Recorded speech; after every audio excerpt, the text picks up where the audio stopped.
All right, we're still talking about Rogue One, and this time we want to discuss the spoilers. Yeah, so... Any spoilers you want. I mean, I don't really want to, like, purposely, like, look for, okay, what's the most spoiling thing we could possibly say? It's more like just what are things you want to talk about that now we can basically could be considered spoilers. Talk about the movie a little bit more freely. So, right off the bat, the big thing that I want to talk about is the CGI on the characters of Peter Cushing and of Princess Leia, and how jarring they were.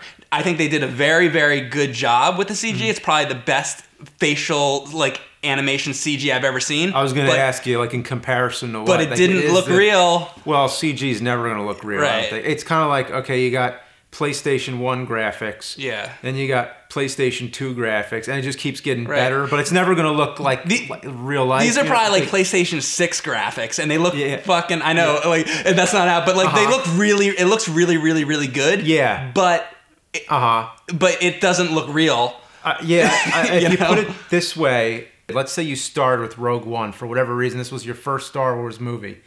You'd get to Governor Tarkin, and then you'd start wondering, why is this one character CG? Like, say you never knew who Peter Cushing is or anything. Yeah. But here's the thing, there's so much CG in the movie that you might not give a shit anyway. Yeah, but you'd be like, here's a human character. Why is this guy CG? Right. Well, but there is a reason, because it's fucking Peter Cushing.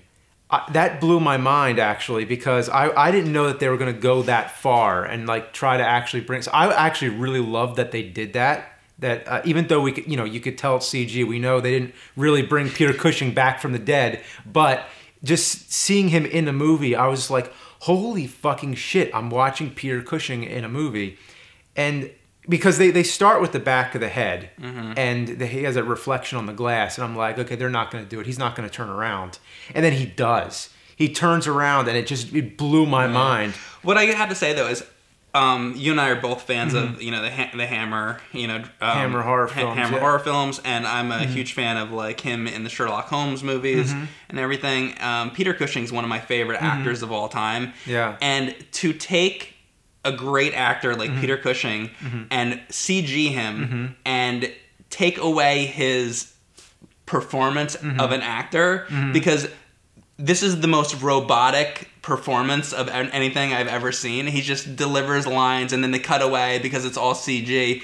And I know it's I understand that it's a tribute to him, and that's great. And I'm so glad that they're giving a tribute to such a great actor. But you can never replace the real guy, because he was so good. He was such an awesome actor, and I felt like the performance was so stilted by it being CGI. Well, you know what? I thought, like, more than the CG, I thought, like, actually the voice wasn't great. It didn't sound like him, yeah. Yeah, but the thing is, and normally I would never criticize that, because, like, how hard is it to, like, make you believe you're watching a dead actor on the screen again? But the voice, I think, like, I mean, just because it's like a multi-million-dollar movie, I just think they could have probably gotten somebody who could sound exactly like him. I think there's got to be somebody out there who could have done it, and they went to so much trouble to make his face look as good as they did. Not perfect, but pretty darn good. Yeah. That you think that they would have got the voice better. That seems like the easier job. Now, when he first turned around, there was that one moment, that initial moment when he turns around. I actually was kind of, my belief was totally suspended. My disbelief was suspended, because I just, like, saw him and I was just like, wow, holy crap. Like, it kind of, like, confused me for a second. Like, I was almost like thought it was like him. Right. Like I was seeing, like, a ghost or something. Like, it kind of really, like, it got a real reaction. Quite a marvel, because I think it's the first time, at least in any major movie, like blockbuster like this, that they've done something like that. Yeah. And there's been talk of them doing that kind of thing for a long time. In Star Trek with Brent Spiner, he stopped playing the role and had the character killed off because androids aren't supposed to age. So they could come up with a reason. He would always say, like, oh, maybe someday they'll do a computer graphics thing. So if they ever do a next gen movie, maybe they'll be just like Governor Tarkin in this movie. So that whole thing was really interesting.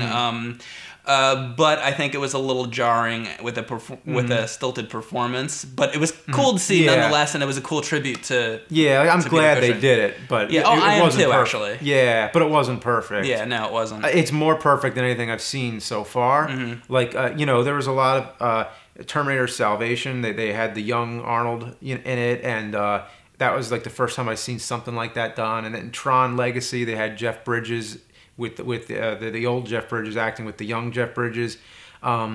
So I think this is kind of like a new experiment that they're doing in film. I'd like to see where this could go and how many dead actors could we see again. Like, could we see Bela Lugosi in a movie? Could you imagine? That'd be awesome. They should put him into the new. They should put all the old Boris Karloff into the new. No, let's not get on that subject, though. We're going to get totally off course. Now, I know there probably is another aspect to that none of these actors can give their consent to it. So it's that is kind of a weird thing when you think about it. Like, there's no way. Like who did they ask to be able to put Peter Cushing in there? Exactly. Like ask his family or something. I'm sure they probably got somebody to sign off, like some family member. I would imagine. So I don't know. Yeah. So let's go to the other big spoiler of the movie. Since this is the spoiler video, let's talk about Darth Vader. Well, he's in the trailer, so we know he's in it. But about him being in the movie, what did you think of Vader in the movie? Let's see. Well, I like that. They gave him the red tinted lenses, like in New Hope. I think they might have went a little too far. I think it was a little too red. But I had to compare it. But anyway, no, I thought Darth Vader was great. He was a little bit more wise ass than usual, I think. Like when he says, like, what was it? Like, don't choke on your aspiration. Yeah. He was like, okay, like I don't think he would have said anything that like one liner type thing. He wasn't in the movie very much. He might have like 7 minutes runtime in the whole movie. Maybe. Something like that.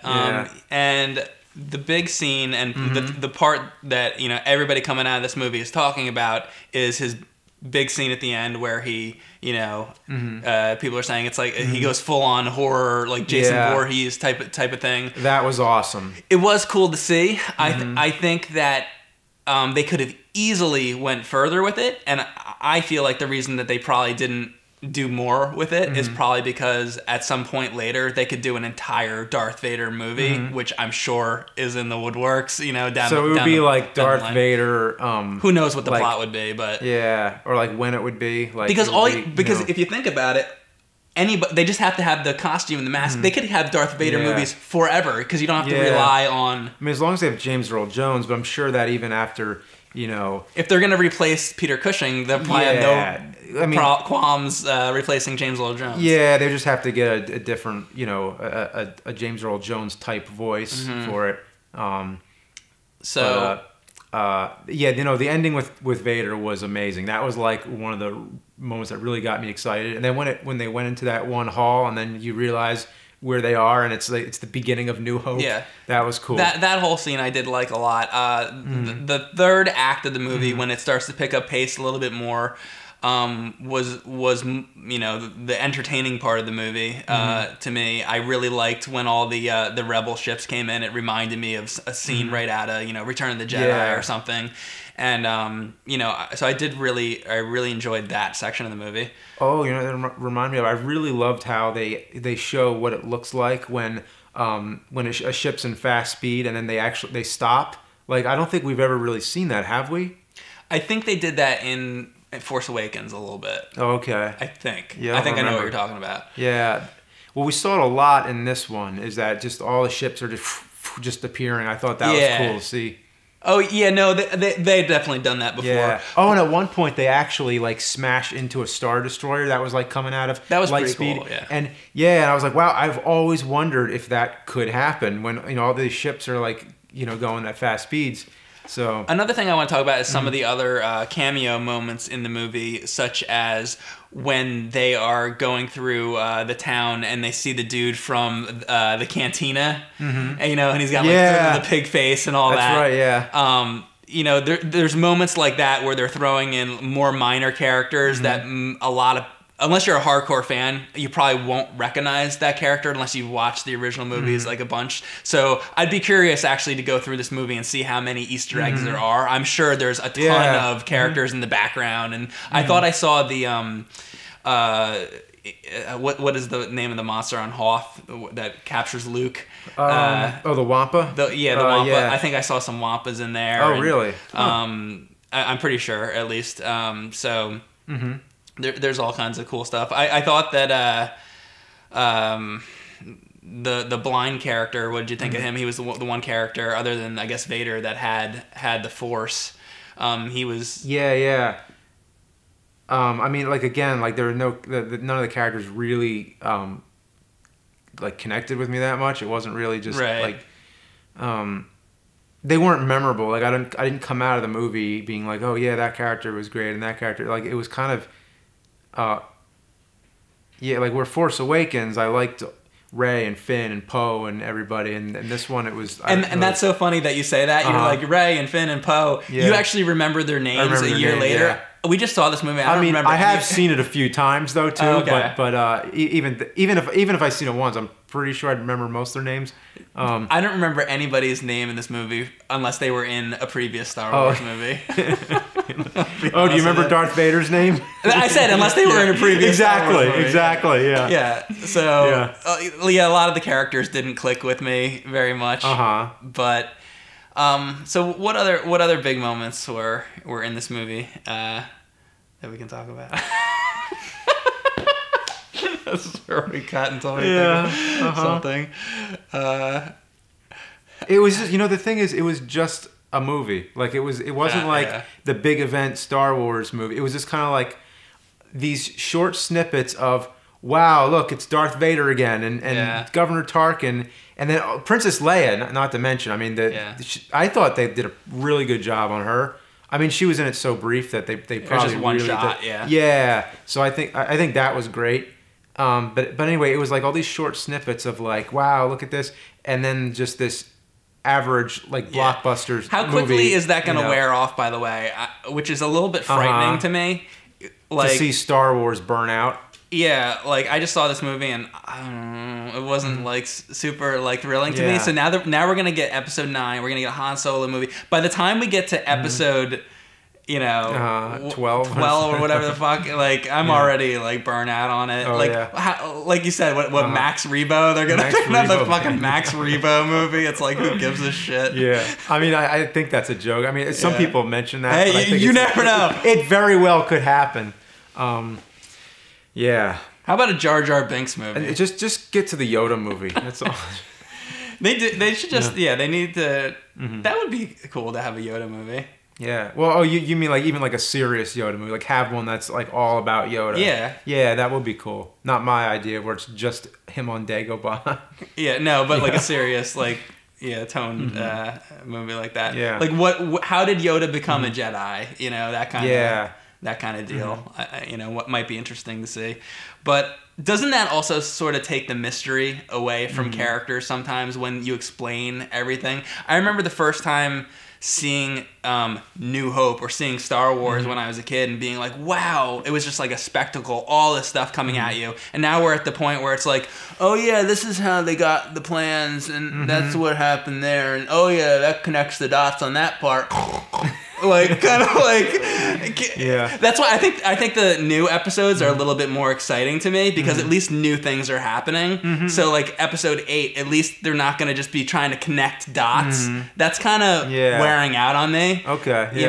Because it's like, we know where it's going. Yeah. So episode 8, I think, has more possibilities, and they'll be able to be a little bit more free with it and come up with brand new things. I am most hopeful for that one, I am too. I'm very hopeful, because I absolutely love Mark Hamill. I cannot wait to see more of him, because he could really, really save it. He really could. Yeah. And... Not that I think it's going to be shit, but I mean, like, I think he would make it really awesome. Well, after seeing this movie, I'm a little bit burnt out now on the Star Wars stuff, and it's like, all right, I've seen everything there is Star Wars, but he's like the one thing I still can be excited for because he's just so good. So I'm very I'm very hyped for episode 8, and I hope something cool happens with Luke. Yeah. Yep, me too.